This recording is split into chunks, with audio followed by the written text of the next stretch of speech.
Well, dear Truman, the day has finally come for you to conduct your last Charleston Civic Chorus concert. And where have those 35 years gone?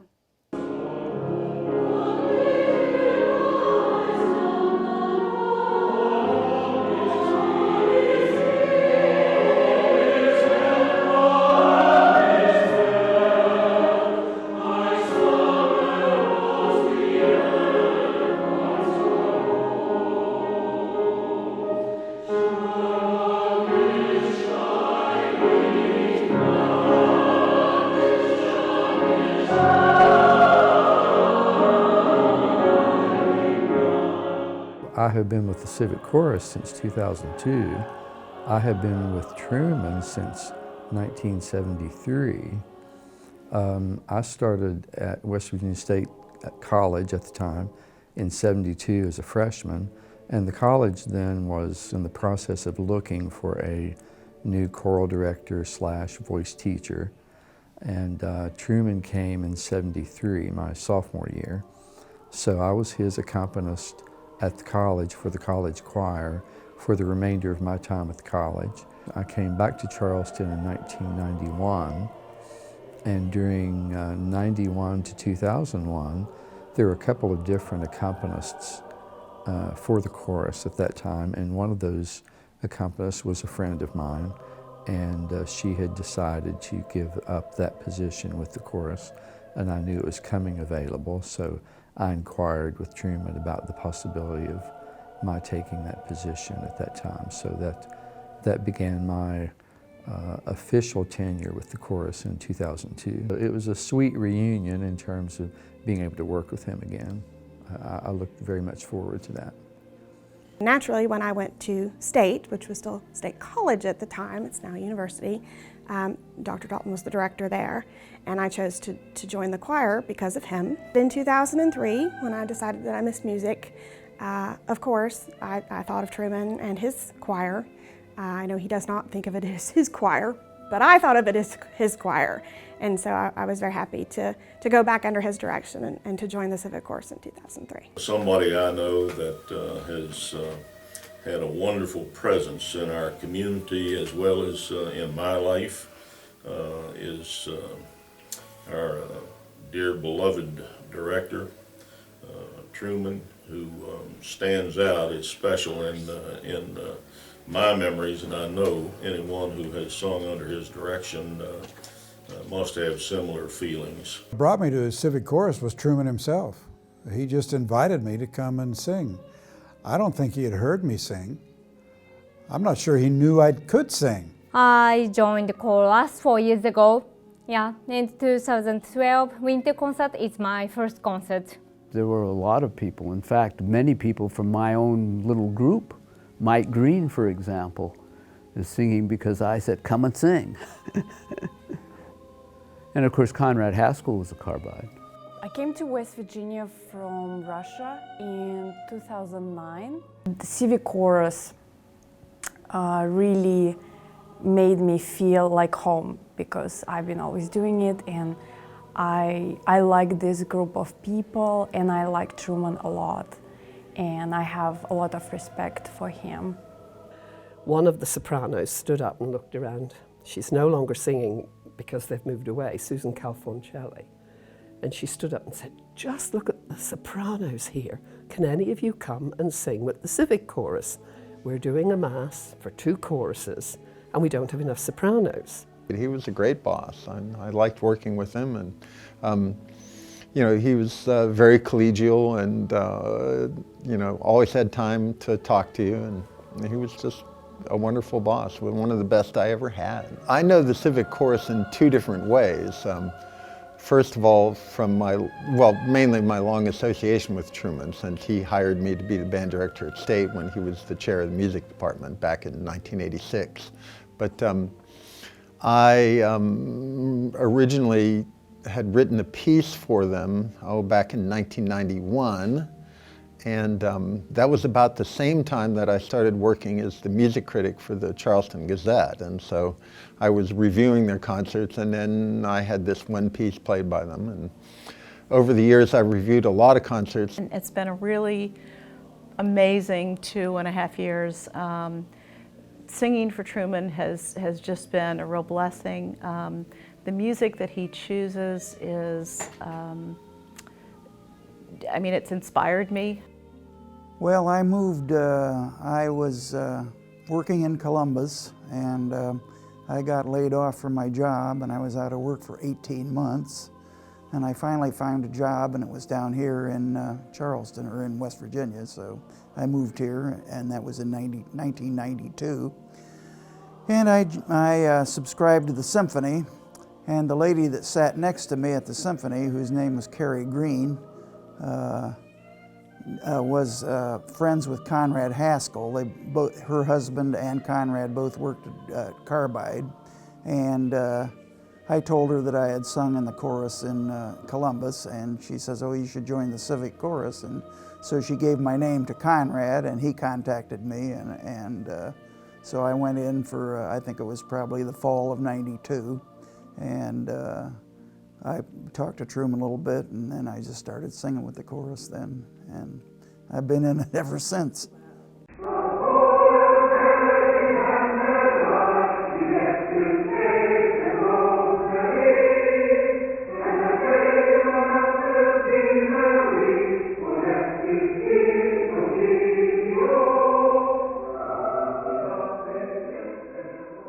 We actually came to West Virginia because of Truman's job at West Virginia State. It was college then.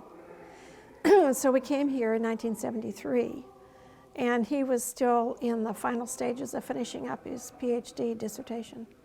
So he didn't do very many outside activities at that point in time. But we did go to the Baptist Temple, to church, and that was where Wayne Ike was the minister of music, and he was the director of the Civic Chorus at that time, and when we came.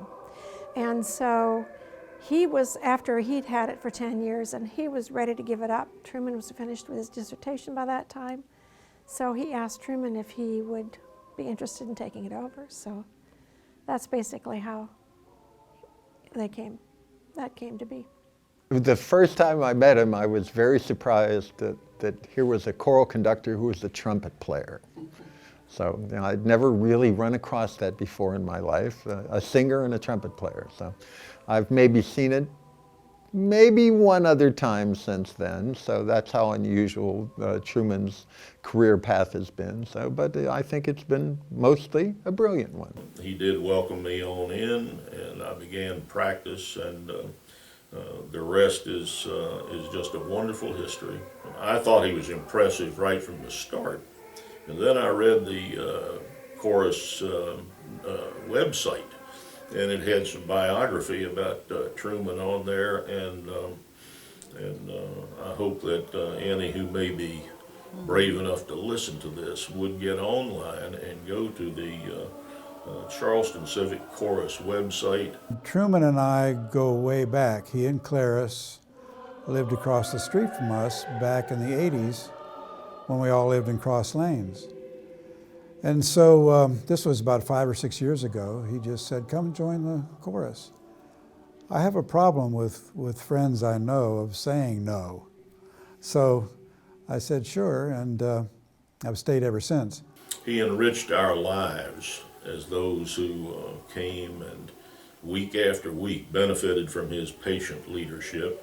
And Truman, I have to say that you always came to rehearsal well prepared and uber patience, thank goodness, and lots of positive energy that helped us singers do our very best. I think I expected all musical people to be eccentric, you know, and he was not. He's just so sweet and nice and never gets ruffled, no matter how badly we sing. The Civic Chorus is different literature in many ways than things you would not do in a church choir. And that's kind of what Truman's goal, you know, has been on this, to do new cutting-edge things that are, I mean, a lot of it, like the Requiem, obviously is a sacred piece, but a lot of the things that you do are not. And you know, you don't have that luxury in a church choir.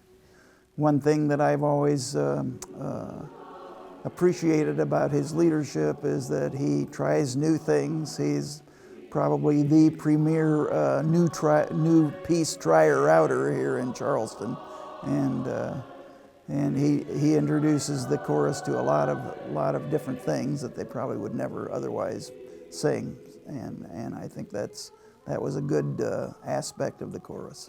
I thank Truman for his leadership and for his willingness to challenge us and to push us with this music. I love that Truman has picked music in the last 5 seasons that I've sung with the chorus that has really challenged me and stretched me as a musician and as a vocalist. And you know, the response from the audience at each concert has just been really so rewarding.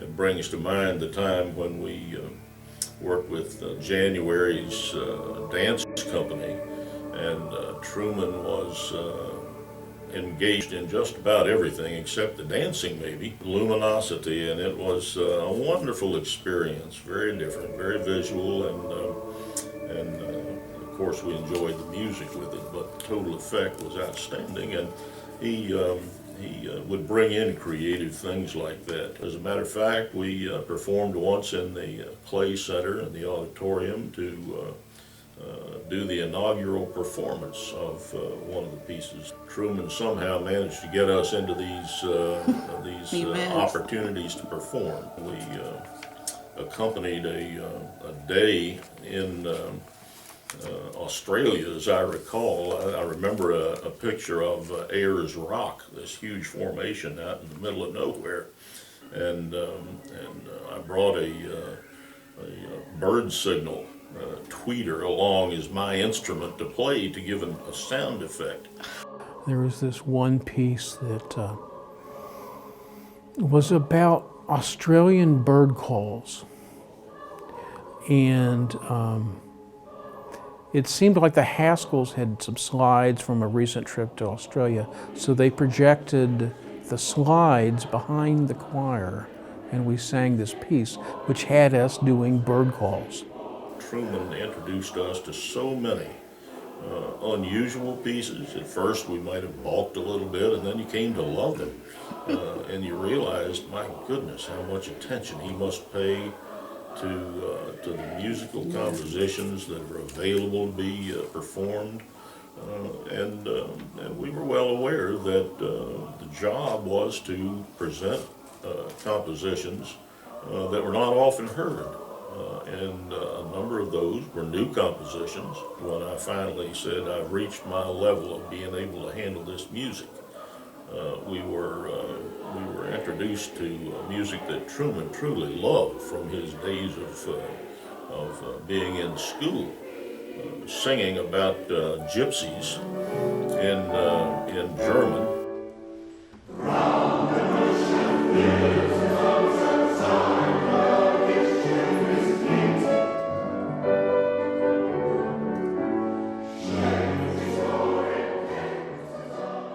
Julie turned up at Baptist Temple and introduced myself to Truman, and discovered why she wanted to recruit more sopranos, because this was a not very often, if indeed at all in Charleston, performed piece of music. And apparently when Frank Martin had composed it, he hadn't intended it to be a regular concert item. There was, I heard one story, he thought it would be his own funeral mass, but he wrote it for the sopranos, boy sopranos. He also, even though it was 2 choruses, divided the voices into 2 parts. And the second sopranos were up in the treetops, and the first sopranos were somewhere in the stratosphere.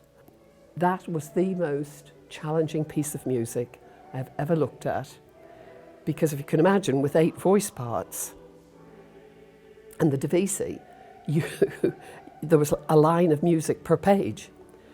And I thought I'd never learn it. And no matter how well you knew your own part, you couldn't hear it properly, the sound properly, because you weren't with the other 7 voices, which gave the overall sound. The music wouldn't always be my choice, but I've always learnt something from it. I've certainly learnt my limitations, but Truman didn't have any. The most important thing that Truman, again, introduced me and changed my musical life was Eric Whitacre. I love Eric Whitacre, and Truman had us sing several songs from Whitacre. And again, like in college, when he introduced me to that music, I went out and bought it to listen to for my own enjoyment. So that has been the biggest thing that I've got musically from Truman that I've enjoyed in the Charleston Civic Chorus is singing the music of Whitacre, which again just represents the kind of cutting edge music he's continued to bring to Charleston.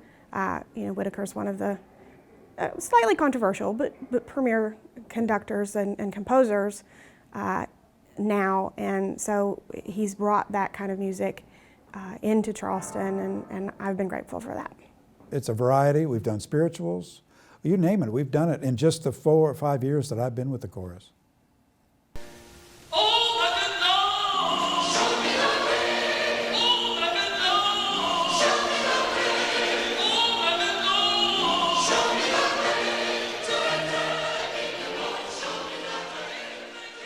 I've always enjoyed the music he selects. There are pieces that I like better than others, but I always found that even the pieces that I didn't like, particularly, they weren't my favorites, I always learned something from them. Sometimes it was just sheer laziness because the pieces I didn't like were hard and they were atonal. Sometimes we'd see a chord and a friend of mine would joke and say, pick a note, because they're all there. He picks really interesting pieces of music to do.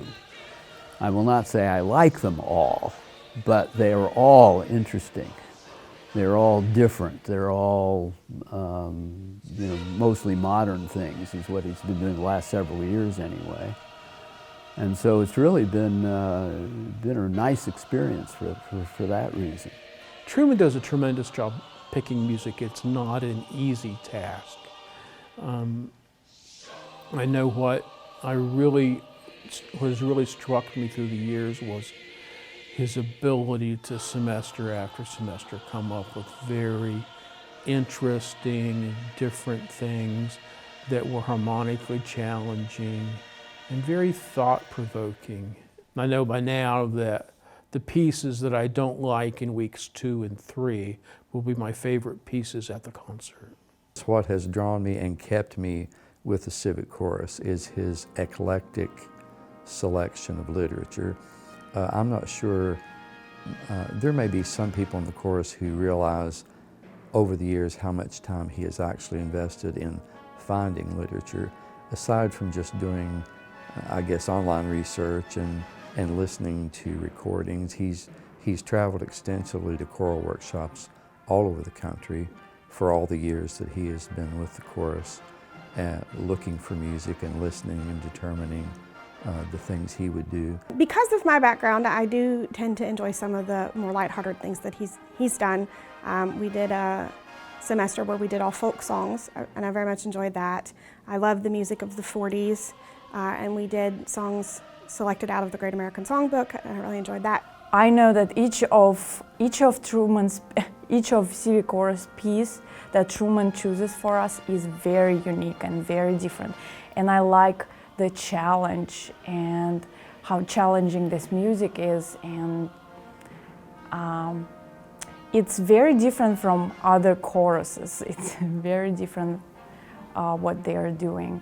I really like that Truman is very open-minded to any music, if it's foreign, if it's different style, I like this about him, and I can tell that he is up to date and he knows what other states are doing, other choruses are doing, and he's just trying really hard to bring it to Charleston.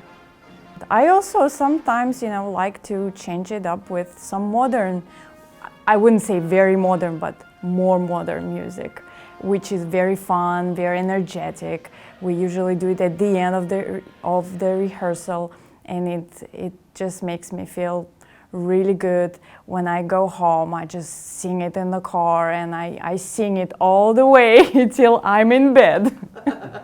And what I've enjoyed so much over these 35 years, Truman, is your extensive knowledge of the choral repertoire and your programming of new works.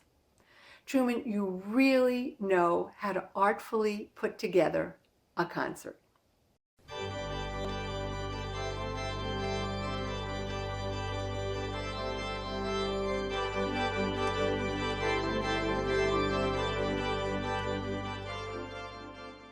The first semester that I sang was the season that we did the Eleanor Daly music, and when we first did the run-through on the music, I fell in love with it, and with the Civic Chorus and with Truman's leadership.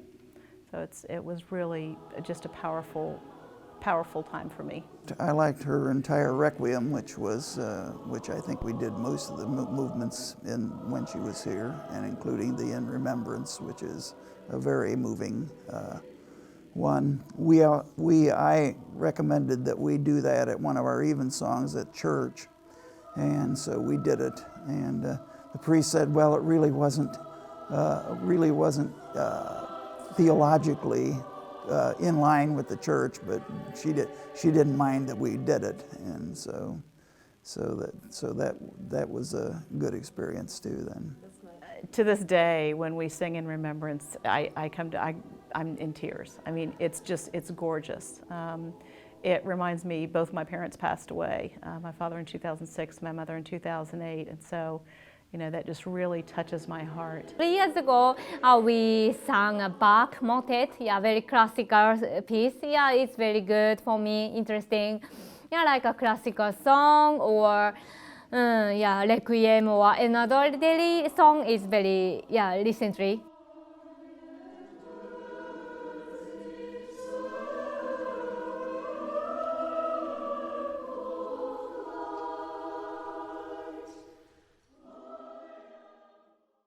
There's a big block sacred service that the group did that was very nice too. So I always think singing in Hebrew has got to be challenging. And then, of course, we did do the block sacred service, and I've had the joy of singing that twice, and that also is a great piece of music. And the other one was probably the Ernest Bloch Sacred Service that we did, and Truman's brother came, and he's a wonderful baritone and sang professionally. And he came and did the cantor role in the Ernest Bloch piece. So that was, and Truman's mother was still alive then, and so she and his sister came, so that was a really special occasion for that concert. Of course, I loved Bloch, and I got it out. I hadn't listened to it for a long time, and got it out, and Julie and Shannon were at my house, and I said, "Well, I don't remember Truman singing that." And it was his brother. Probably the most meaningful, personally to me, was when we did the Rachmaninoff Vespers. And it was all a cappella and all in Russian. And it was just captivating. It was a really meaningful thing. I remember you doing the Rachmaninoff Vespers one time, which is maybe more Rachmaninoff than I usually want to hear outside of the Paganini Rhapsody, but it was very well done. So and a cappella the whole way, as I recall. So not easy, yes, and all those low bass tones, So takes courage to do that sort of thing. I certainly couldn't sing that low.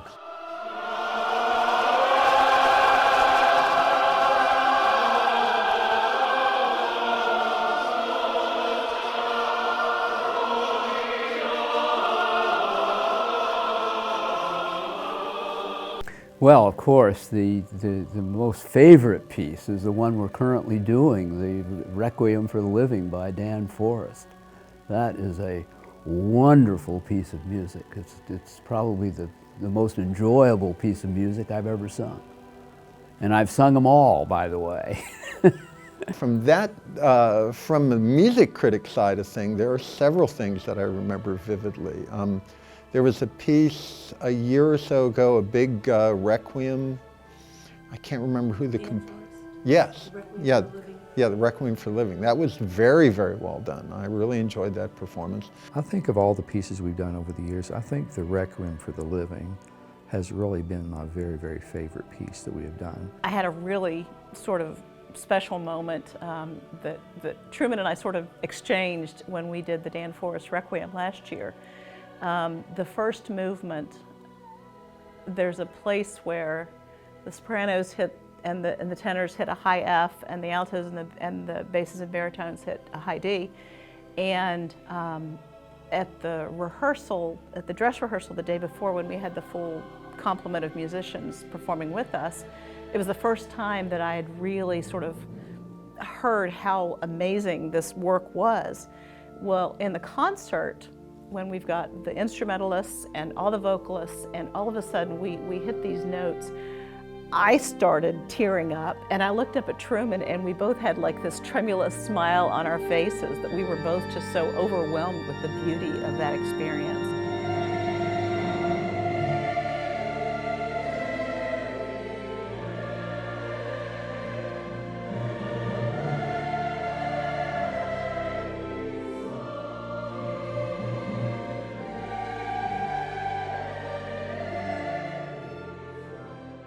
And the fact that we're doing it 2 seasons in a row speaks too of Truman's love for that particular piece. And I think the chorus performed it wonderfully, and I think the audience received it wonderfully. So I think that really has been the highlight piece of the years that I played. When we performed it first, I think my favorite movement was the Song Tous.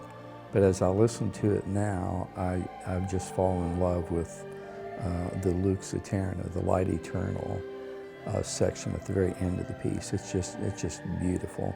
The chorus is doing their part so well. We have a couple of soloists performing on that section, and the way it just ends with, as you know from seeing it, the beats and beats and beats that just go on and on and on, representing eternity, and it just fades away into nothingness, and it just leaves you breathless at the end. The Requiem for the Living, Dan Forrest's Requiem, that's a marvelous piece of music. I remember telling Truman one time that there are parts of Forrest's Requiem that I could hardly get through. They were so emotional for me. And when you see Truman be moved, that makes a big difference. It's, I look around when I'm singing sometimes. Well, actually, I look around when I'm not particularly singing, but listening to others sing. And I marvel at the beauty of the music, but also what happens with a group of people who are engaged in this artistic endeavor, this expression of art. And it is moving. I think the Requiem for the Living that we're doing this time, I would have to say is my all-time favorite. It just says it all. You are leaving a legacy of bringing exceptional choral music to the Charleston community, to which you can be so, so proud. And that's another thing about the chorus too. When we have performed, of course there's always stress and pressure when you perform, but if I can say this and express myself the way I mean it, it's not like if something goes wrong, it's, we're done for. We enjoy performing. We make it fun, even though the stress is there in a public performance. If you're enjoying it and something goes wrong, it doesn't matter. We're just making music. And if we're enjoying it and having fun with that, the audience will too. He was serious. He had a respect and a love for the music.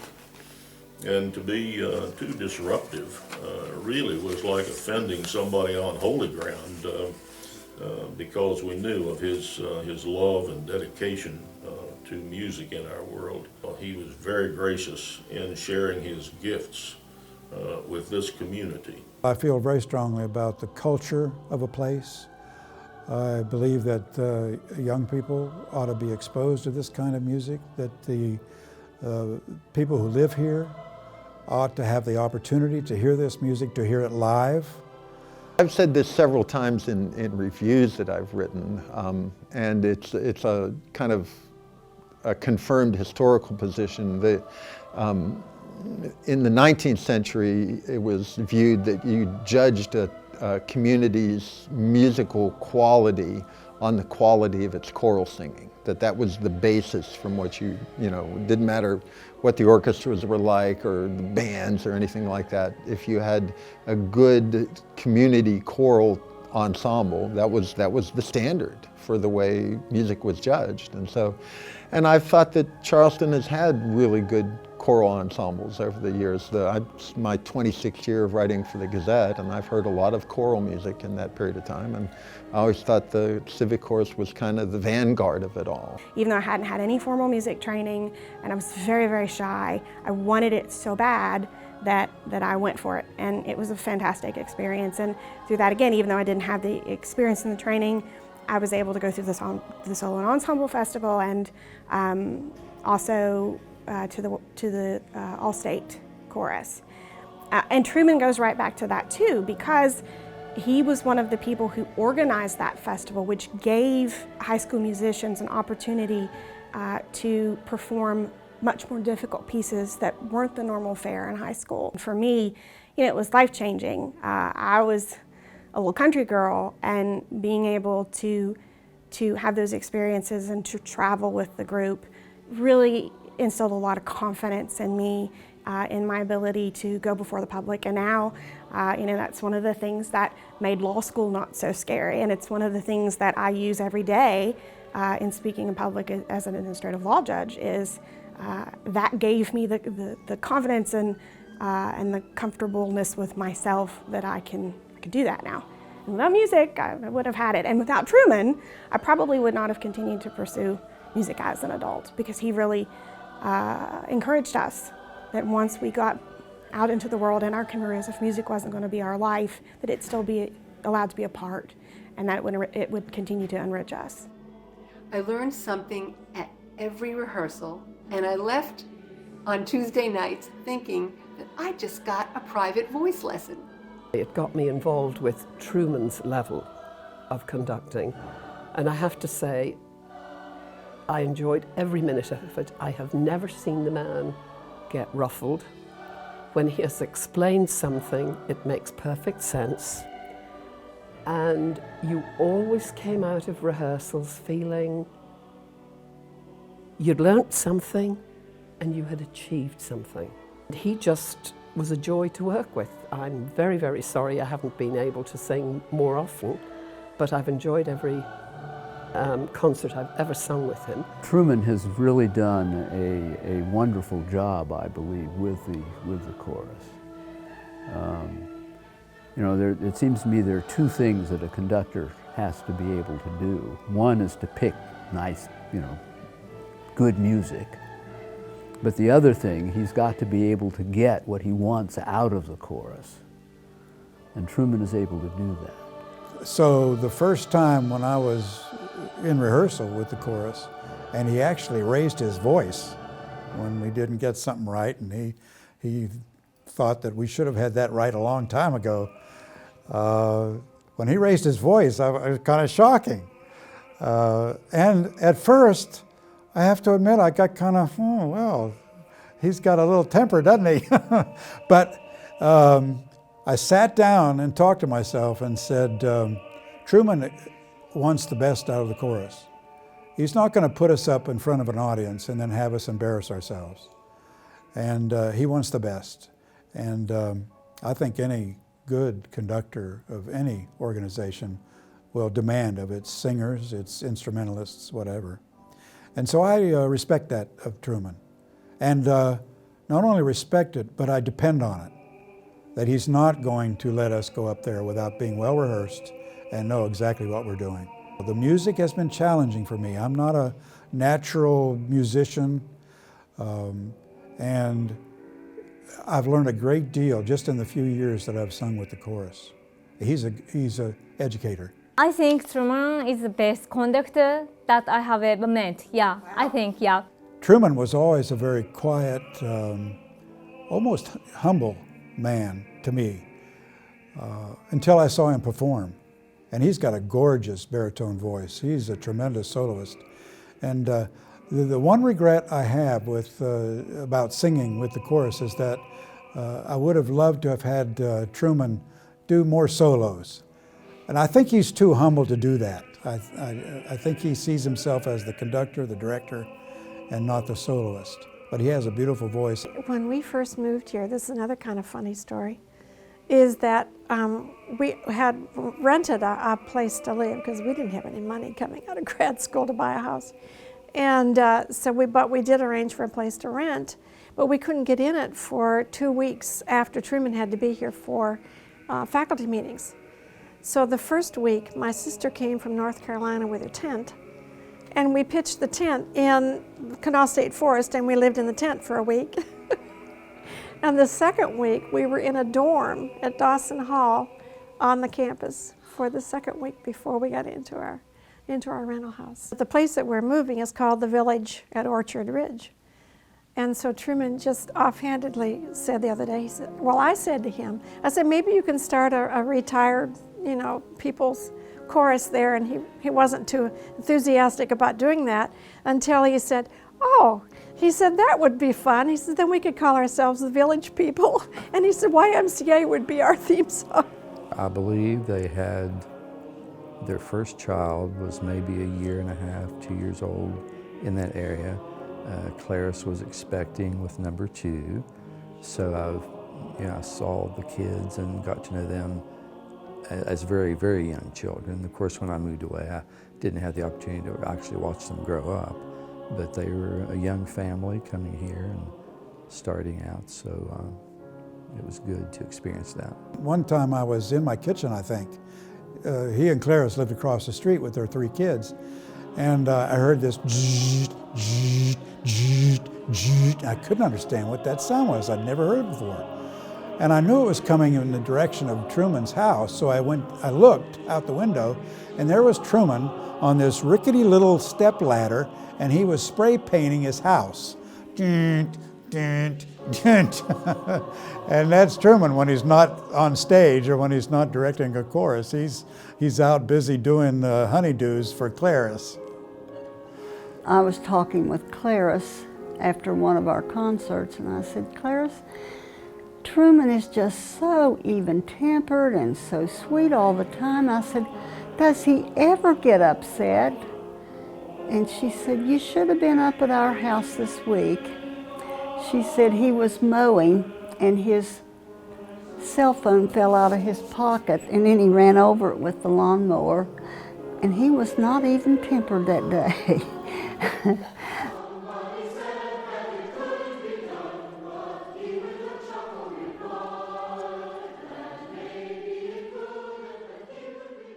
Well, I tell you, Truman, I've spent a lot of my lifetime training choir directors and teaching them how to follow me. You know I'm kidding. One of the reasons I was interested in playing for the chorus was the fact that you were directing and that I would have an opportunity to work with you again. And over the years since I've known you, I started my relationship out with you as mentor-student, as I was a student at State. And then when I came to play for the chorus, and that developed into a relationship of just musicians working together, producing music, and I've appreciated that. You will be greatly missed. I wish you all the best in your endeavors after Civic Chorus, and I hope we still continue to see you at our concerts, and please know that you have left your stamp on the Civic Chorus and all of us who sing with it. Well, we're very, very grateful that you have been reliable, have been talented, have been, good musicians. It's been a fun run for Truman. To tell you the truth, he's going to miss it terribly. And I'm concerned that he's going to be like a fish out of water for quite a while. I mean, he's going to miss it more than he realizes. Thank you, Truman, for being such a great conductor. I really enjoyed singing with you and working with you. I hope you enjoy your retirement and don't miss us. Come to our concerts. Truman, enjoy every minute of your retirement. Do all the things you dreamed about and don't put anything off till tomorrow. Do it today. I appreciate you, Truman, for having that opportunity for me to sing with you for 30 years. Truman, I can't say thank you enough. Definitely, I will miss you so much. Thanks to you and great chorus members. I really enjoy singing in Charleston Civic Chorus. It was a big treasure for me meeting you. I'm so glad to sing in Charleston Civic Chorus. This chorus enriched me, enriched my life in West Virginia. Please take care of yourself, and I wish you and your family happiness. Thank you so much. I'm looking forward to seeing you again. Thank you. I'm truly sorry that you're going. I would just as soon you stay here forever, or at least until I retire, from singing anyway. But since you feel that you must go, well, the best of luck to you. When my husband passed away, you came and was there to support me, and it meant so very, very much. And I'm going to miss you so much. I wished you weren't moving away, and yet I'm happy that you're going to find a place that you're going to be happy. And don't like goodbyes, but I'll see you again sometime. Thank you so much, Truman, for the influence you've had in my life and for expanding my musical horizons. Thank you so much for your service to the Charleston Civic Chorus and to the community at large. You're going to be greatly missed. I'm very excited for you and Clarice as you start your next phase of your lives. You'll be missed, but congratulations. Clarice and Truman, I want to thank you, Truman, for the invitation to be part of the Charleston Civic Chorus. It's not something I would have thought of really doing on my own, but because you asked and I said yes, it's been a real blessing for me in my life as I try to learn new things. It keeps my brain fresh and keeps my brain growing, and it's meant a great deal, as has our friendship over the years. Truman, I want to say a thank you to you. You've been a gift from God in my life, and I will forever be grateful. Thanks for everything that you've given us musically in Charleston, and thank you for being my friend all these years. I think we'll be in good hands with Dirk, but we will miss Truman, and we'll miss his leadership and his smiling faces on Tuesday night. And I wish him very well on living in his new place, and hopefully he won't totally abandon the musical field when he moves away. So, and I wish him the best of luck for him and Clarice too. So I say to you, dear Truman, a heartfelt congratulations for 35 years as the artistic director of the Charleston Civic Chorus. Bravo, maestro. Bravissimo.